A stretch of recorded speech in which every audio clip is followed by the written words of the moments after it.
प्यारे बच्चों, आप सभी को मेरा प्यार भरा नमस्कार। आइए आज हम कोरल स्वर्णिम हिंदी व्याकरण भाग 6 का अध्ययन करते हैं।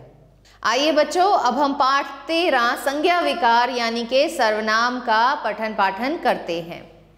सर्वनाम जिनको अंग्रेजी में हम प्रोनाउन कहते हैं, तो ये वो शब्द होते हैं जो संज्ञा के स्थान पर आते हैं।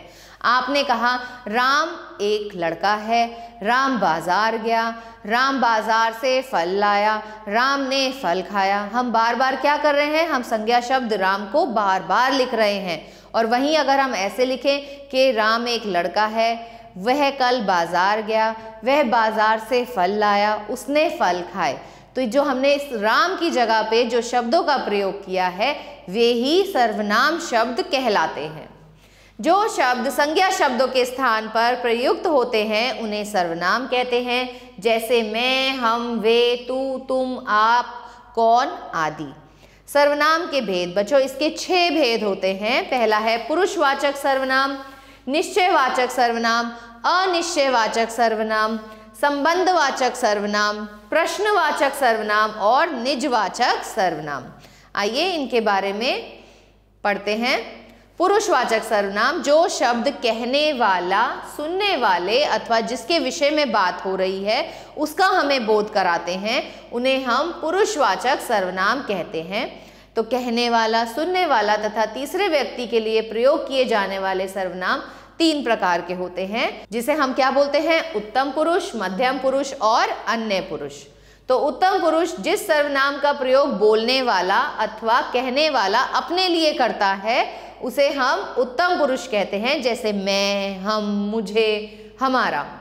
मध्यम पुरुष जिस सर्वनाम का प्रयोग बोलने वाला व्यक्ति सुनने वाले व्यक्ति के लिए करता है उसे हम मध्यम पुरुष कहते हैं, जैसे तू, तुम, तुम्हें, तुम्हारा। अन्य पुरुष जिस सर्वनाम का प्रयोग जिस तीसरे व्यक्ति जिसके विषय में बात हो रही है उसके लिए जब हम प्रयोग करते हैं तो उसे हम अन्य पुरुष कहते हैं, जैसे वह, वे, उन्हें, उन्होंने, इनसे आदि। निश्चयवाचक सर्वनाम जिस सर्वनामों में किसी निश्चित वस्तु या व्यक्ति का बोध हो उसे निश्चयवाचक या संकेतवाचक सर्वनाम कहते हैं, जैसे वह जा रहा है, वह मेरा घर है, ये सब खेल रहे हैं, वे सब खेल रहे हैं। अनिश्चयवाचक सर्वनाम जो सर्वनाम किसी व्यक्ति या वस्तु का निश्चित रूप हमें ना बता पाए उसे हम अनिश्चयवाचक सर्वनाम कहते हैं, जैसे रमेश आज कोई तुमसे मिलने आया था।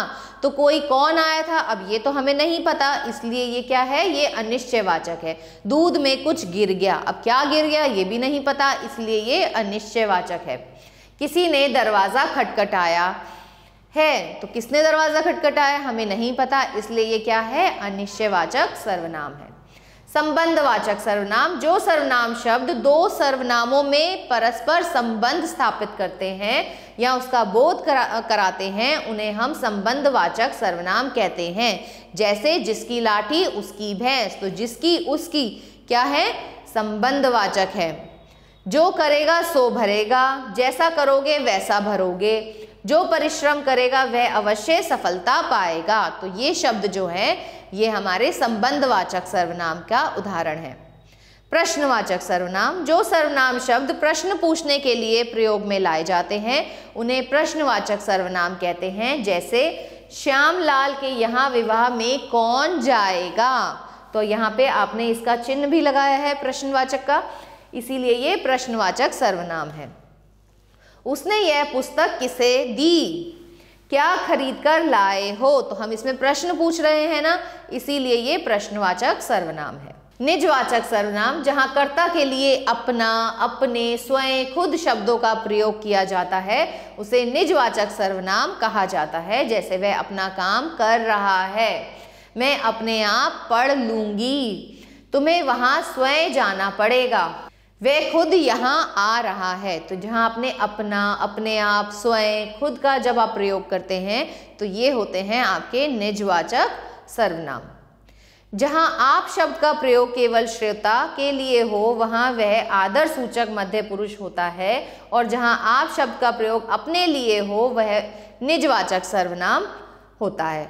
सर्वनाम शब्दों के लिए विशेष प्रयोग हम, तुम, आप, वे ये शब्द बहुवचन के रूप हैं, परंतु आदर प्रकट करने के लिए भी हम इनका प्रयोग करते हैं। आप शब्द का प्रयोग स्वयं के अर्थ में भी होता है, जैसे यह काम मैं आप ही कर लूंगी, इसी अर्थ में अपने आप का भी प्रयोग होता है। सर्वनाम शब्दों का संबोधन नहीं होता है। सर्वनाम शब्दों के रूप दोनों लिंगों में एक समान रहते हैं। आइए बच्चों इसका अभ्यास कार्य देखते हैं। नीचे कुछ कथन दिए गए हैं, उसमें जो शुद्ध हैं उसके आगे कोष्टक में सही का निशान लगाएं और अशुद्ध हो उनके सामने कोष्टक में गलत का निशान लगाइए। पुरुषवाचक सर्वनाम के 4 भेद हैं। नहीं बच्चों ये गलत है, इसके 3 भेद हैं। सर्वनाम में संबोधन कारक होता है, नहीं। कौन शब्द अनिश्चयवाचक सर्वनाम है, बिल्कुल सही है। सर्वनाम शब्दों का पुल्लिंग रूप स्त्रीलिंग रूप से भिन्न होता है, नहीं। उपयुक्त शब्द लगाकर खाली स्थान भरिए। मैं सचिन के यहाँ गया था पर वह मुझे नहीं मिला। उसने हमें आमंत्रित किया था पर हम नहीं गए। यह कार्य नहीं करेंगे क्योंकि इससे इन्हें कोई लाभ नहीं होगा। हम उनके घर गए थे किंतु वे नहीं मिले। ऐसे ही बाकी के भाग आप अपने आप से अपनी अभ्यास पुस्तिका में करेंगे।